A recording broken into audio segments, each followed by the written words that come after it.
Hey there, rulers, DMO73 here. It's time to give your opponent a heart attack with Viola Phobias. Let's go ahead and jump right in. Ruler School is brought to you by Odyssey Games, where you can go to pre-order upcoming Force of Will sets, ccgprime.com for singles and supplies, cardodoko.com for those rulers in the international market looking for product, the Ruler School Circuit Series now taking orders on our Q1 2025 Squid.exe circuit kits, and to our guest lecturer members, Vite Ramen and Casey Madden. Class is in session. So here is the deck list. As always, you can check the link in the description or in the card up above to go right to it over on Force of Wind. Try it out yourself. We're playing Viola, a deck that actually, for my opinion, is able to pull off an alt-win con pretty consistently, of giving your opponent 7 Phobias and then giving them a heart attack. That being said, the Phobias in general are pretty great at being able to help you close out games, whether it be via life loss with things like the Gleaming Obsidian Skull, or generating bodies with Phasmophobia or Entomophobia, and then just swinging through that way. So it does a lot of powerhouse things, has a lot of really cool cards. Let's jump into it.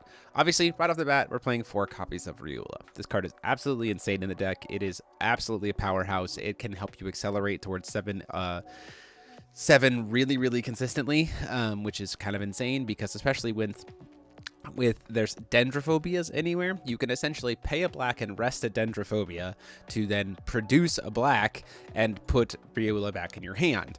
And then if you have enough, you can then just replay the Viola with that one that you just produced. So recycling, drawing an additional 5 cards, putting in another phobia into play. You get the picture, and you can do it over and over and over again, which is kind of insane. And he also has the God's Art here as well to be able to put up to 3 additional phobias that have already been killed and give it into your opponent into the field, then recover all your phobia entities so that she can then use them. It's kind of nuts. For interaction, because we have to play darkness cards, we've got Persephones, Garyons, and Council Groves. Council Grove is also really nice because it can ramp us a card. We can't cancel while we're ramping, but it is nice. And with generating a bunch of counters, or generating a bunch of tokens, then making them a little bit bigger is good. And also being able to pop all of the water stuff that exists in the format is really nice as well. 2 copies of High Speed Uppercut to take care of those problems, like you saw us playing against Feasting. We got rid of those. Or it's really good against sideboard cards, like if opponent plays, we manage to discard a copy of Damascus Moon, we can get rid of all of them so that no more can come down.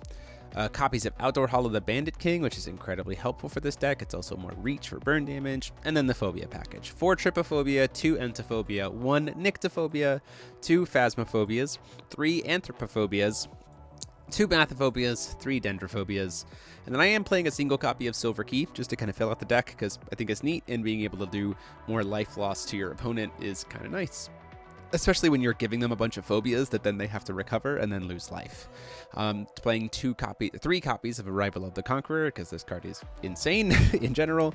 Then we're also playing 2 copies of Jack-o'-lantern. Mainly, I wanted this deck to have some good outs to things like Shutulkin or other stuff that has barrier. And Jack-o'-lantern doesn't care about barrier. He just pings stuff he doesn't have to target, which is really, really nice because of his Bane thing. Stone-based wise, we're playing 2 copies of Gleaming Obsidian Skull. This is mainly so that we can do it on our turn and our opponent's turn for life loss if we have to go that route. 3 copies of Black Silence, 2 copies of Lichen Blood, 2 copies of Scorched Bales, and 1 copy of Blasting Waves. Again, green, black, red package.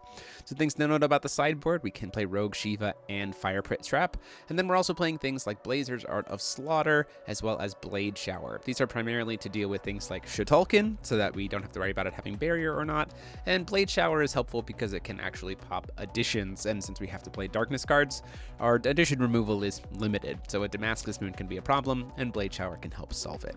So that is the deck, my first draft of it. I absolutely love it. It is a ton of fun. I was really sad to have to put it away to start building other stuff for you guys on the channel, but let me know how you have been playing Viola in the comment sections down below.